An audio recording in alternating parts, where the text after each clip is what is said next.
Bienvenue dans notre magazine et avant de vous présenter notre plateau, nous allons voir ensemble les principaux titres de ce magazine. D'abord, c'est le CHAN qui est bien parti depuis samedi 13, le CHAN de football au Maroc. Nous allons vivre 3 semaines intenses de football du 13 janvier au 4 février 2018. Deuxième grand titre, nous ferons un focus sur le football féminin et puis nous irons en région parisienne où nos sélections puisent la plupart de leurs joueuses. Et puis, troisième grand titre, ce sont les joueurs africains qui font l'attraction sur le territoire européen et vous verrez avec la Ligue des Champions, par exemple, un vrai feu d'artifice.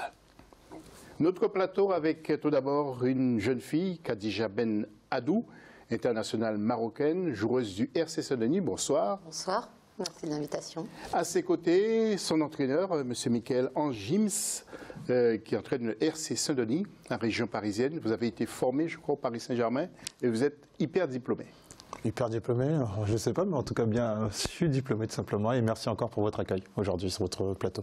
Et notre éditorialiste, Sami Mochtabi. Sami, bonne année, meilleurs vœux et bienvenue. De même, je suis sur les talons, prêt à débattre dans une belle émission. Merci beaucoup Sami et tout de suite nous allons rendre visite aux internautes.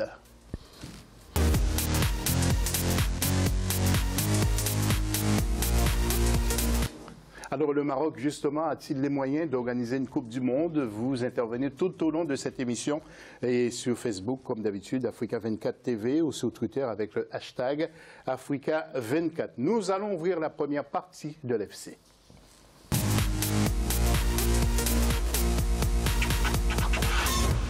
Et vous l'avez compris, c'est à la une avec le CHAN où le Maroc d'entrée, n'a pas fait de détails face à la Mauritanie. 4-0 sur ces images. Abdelila Affidi a été l'un des maîtres ajourés de cette équipe des Lions de l'Atlas avec 3 passes décisives sur les 4 buts. Joueur du Raja de Casablanca, il joue à domicile en quelque sorte. Le Maroc est bien parti. Et nous allons enchaîner avec un deuxième match, si vous voulez bien. C'était la Côte d'Ivoire face à la Namibie. Et la surprise générale, elle vient des Namibiens ou encore les Braves Warriors, qui sont plutôt de très bons rugbyman. Et ils ont battu les éléphants. Vous avez vu le but, 1-0. Les Ivoiriens sont plutôt mal partis et pourraient regretter cette défaite un peu plus tard. Nous ouvrons le débat tout de suite après ça.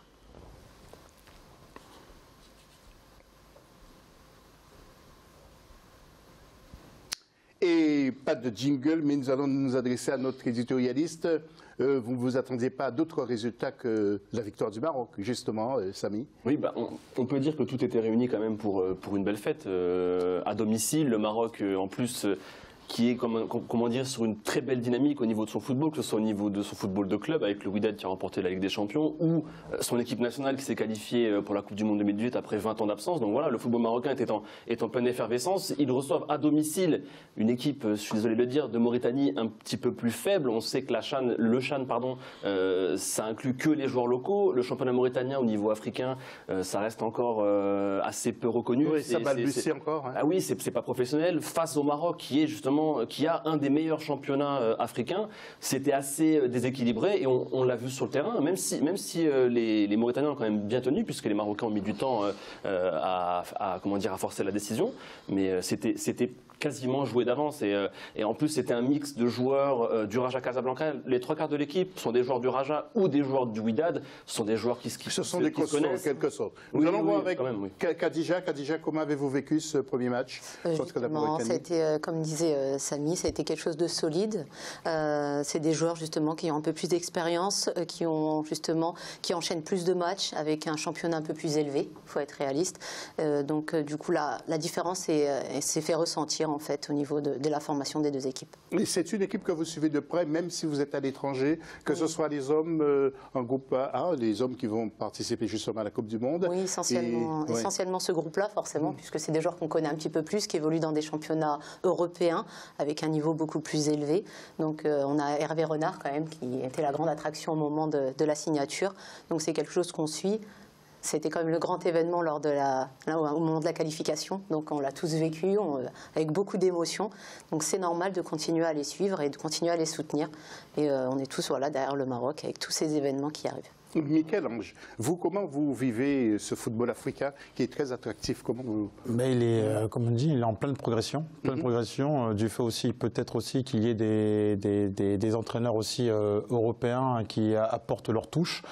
On le voit, alors je vais revenir sur les mots de Khadija, on le voit avec Hervé Renard qui a apporté sa patte technique, sa patte tactique. Et on le voit encore que ce football africain est en pleine émergence, en pleine progression. Et j'ose espérer que lors de cette prochaine Coupe du Monde, qu'il y ait des très bonnes surprises pour ces équipes nationales. Une autre question, lorsque vous étiez en formation au Paris Saint-Germain, il y avait beaucoup de jeunes africains? Alors, Paris Saint-Germain et aussi Sarcelles, donc oui, il y avait beaucoup, alors surtout à Sarcelles, beaucoup de joueurs oui, d'origine africaine. Oui, qui veulent devenir professionnels. Et qui veulent devenir, ça c'est... Qui se battent énormément, qui se battent plus que les autres. Hein. Oui, ils ont faim, ils ont envie de se sortir de ce type de ville, non, mais ils ont envie de sortir, d'une situation sociale pour passer à une situation meilleure. Exactement, changer, évoluer dans leur situation sociale, c'est clair. Oui, nous allons voir le tableau justement de cette première journée avec le groupe A, Maroc-Mauritanie, on vous l'a dit 4-0, et Guinée-Soudan, eh bien c'est le Soudan qui l'emporte sur le score de 2-1. Le Maroc s'est positionné avec le Soudan, 3 points. Chaque équipe. En groupe B maintenant, Côte d'Ivoire, eh bien, qui laisse passer une première chance. Défaite 1-0 face à la Namibie. Et Zambie, Ouganda 3-1. Zambie et Namibie à la première place. Et Côte d'Ivoire et Ouganda, eh bien, 3e et 4e. Groupe C, eh bien, ce lundi 15 janvier, Libye-Guinée. Ce sera bien aussi de voir la Libye, Samy. Nous aimerions bien voir la Libye, sa prestation de la Libye. Oui, on sait la Libye est une équipe qui performe lors de cette compétition. Le Tchad, c'est un petit peu aussi la compétition qui a révélé certains joueurs de cette équipe de Libye. Donc ils avaient fait une bonne édition précédente, donc ils ont à cœur de prouver encore en 2018. Et en groupe D, nous allons voir avec mardi 16, Angola, Burkina Faso. Et le Cameroun contre le Congo, des équipes attendues. Et également le Cameroun, Samy. Oui, c'est un choc quand même. Cameroun-Congo, c'est quand même deux grosses sélections. On sait que le Cameroun peut s'appuyer aussi sur un championnat quand même assez solide qui a fait ses preuves par le passé. Donc oui, on attend de voir ça avec impatience. Khadija, quel est votre pronostic justement dans ce CHAN? Forcément, je pense que le Maroc il part quand même favori par rapport à beaucoup de points. Déjà, quand on joue à domicile, forcément, il y a comme on dit, un autre homme, un 12e homme sur le terrain. Donc, il y a une grande ferveur. Je pense que c'est important. C'est important même pour le Maroc aujourd'hui et pour les Marocains d'aller le plus loin possible dans la compétition et forcément la gagner. Hein, c'est normal. Et heureux sursaut peut-être aussi de ce football marocain. Comment? Heureux le sursaut de nouveau, un nouveau bien sursaut, sûr, bien sûr, un nouveau souffle, que ce soit au niveau même des plus jeunes. Aujourd'hui, on a beaucoup d'académies justement qui se sont formées au Maroc. On a de plus en plus aussi de joueurs marocains qui sont formés sur le territoire et donc qui évoluent et qui peuvent forcément atteindre des équipes comme le Raja ou le Wydad. Michel-Ange, Gims, il y a beaucoup de compétitions maintenant organisées par la CAF. C'est une bonne chose pour le football africain? Ben oui, plus il y a de compétitions, je dirais, de haut niveau, je dirais, et mieux ça sera pour le football africain, ça c'est une certitude. Nous allons enchaîner avec les visites qui ont débuté samedi au Cameroun pour contrôler les travaux concernant les stades qui doivent accueillir la CAN de 2019. Sous la pression de la CAF et son président, c'est le cabinet Roland Berger qui est habilité à rendre ce rapport. 12 et 13 janvier, c'est à Yaoundé qui a été visité. Dimanche 14 et ce lundi 15, c'est Gaoua. Mardi 16 et mercredi 17, c'est Bafoussam.